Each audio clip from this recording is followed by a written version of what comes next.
we've had 2 chapters of glorious salvation and celebration and 40 years of peace. But of course, it couldn't last, could it? Not in the book of Judges. Chapter 6, verse 1, the Israelites did evil in the eyes of the Lord, and for 7 years he gave them into the hands of the Midianites. When it says that they did evil, it doesn't mean that somebody in Israel told a lie. No, it means as a nation, they have turned their back on the living God. They are following false gods. Now, the oppression of the Midianites was especially cruel. We read that whenever the Israelites planted their crops, the Midianites and Amalekites and other eastern peoples invaded the country. They timed their attack so as to steal or destroy all the produce. You imagine working the ground week in and week out, sowing and planting and tilling and toiling, and finally it comes time to harvest. Finally it comes time to reap what is effectively a year's worth of household wages, and the Midianites wait until that moment to sweep in and steal the lot. And so at last the people of God cry out to him. Interesting that before we get to the story of Gideon being raised up, we're first told that a prophet is sent from God. This is what the Lord, the God of Israel, says. I brought you out of Egypt, out of the land of slavery, and rescued you from the hand of the Egyptians, and I delivered you from the hand of all your oppressors. I drove them out before you and gave you their land. I said to you, I am the Lord your God. Do not worship the gods of the Amorites in whose land you live. But you have not listened to me. I'm sure if you had asked the Israelites here, they would tell you their big problem in life is the Midianites.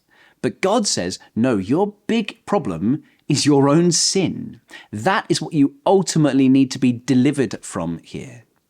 Now, the Lord appears to a particular man in Israel called Gideon, and he opens with what, on the surface at least, seems like a sarcastic remark. The angel of the Lord said, "The Lord is with you, mighty warrior." Now, Gideon is not a mighty warrior, at least not yet.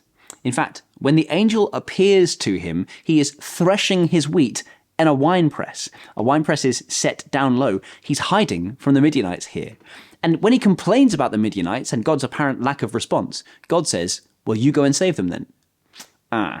We might have a bit of an issue there, God. See, I'm happy to point out the problem, but I don't want to be part of the solution. I'm happy to turn to you, God, and blame you, but I don't want to turn to me and cite my own spiritual, moral compromise and weakness as the reason for my own present troubles.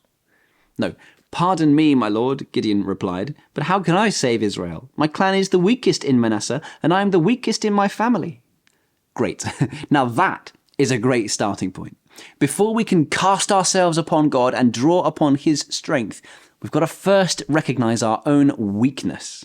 Gideon doesn't know it here, but he's somewhat laying down the blueprint for a deliverer in Israel to follow. Think of David, who was also the smallest in his family from a small and apparently unimportant town, and yet he learned to both recognize his personal weakness and therefore fully depend upon God. Well, Gideon starts off recognizing his weakness, and now he must learn to fully depend upon God. The Lord says to Gideon, you will be strong not because of your strength, but because of mine. I will be with you. He does not respond by saying, oh, come on, puff your chest out, lift your chin up, you are strong. No, in fact, he doesn't contradict any of Gideon's self-assessment about his own weakness. He just says, well, I will be with you, and through you, I will defeat the Midianites. Gideon's first task now as a servant of the Lord is to destroy the altar of Baal that his own father set up and cut down the Asherah pole that is beside it. Then he is to use the wood from the Asherah pole to create a burnt offering for the living God. Well, Gideon does exactly that, but we read that he did it all at night because he was afraid of his family and the town's people. So this is a sort of reluctant obedience. This is a fearful kind of faith. The townspeople, predictably, are not so happy with Gideon, but interestingly, Gideon's father, who received this vandalism, sides with his own son. Perhaps he's seen something of the Spirit of the Lord at work in him, and he says, don't be angry that he cut down this Asherah pole and destroyed this altar. If Baal is angry with him, Baal can deal with him. And so that day, the people give Gideon the name Jerub-Baal, which means let Baal contend with him.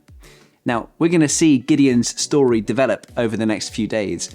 But for today, it's worth reminding ourselves that God calls us to acts of courage for the cause of Christ.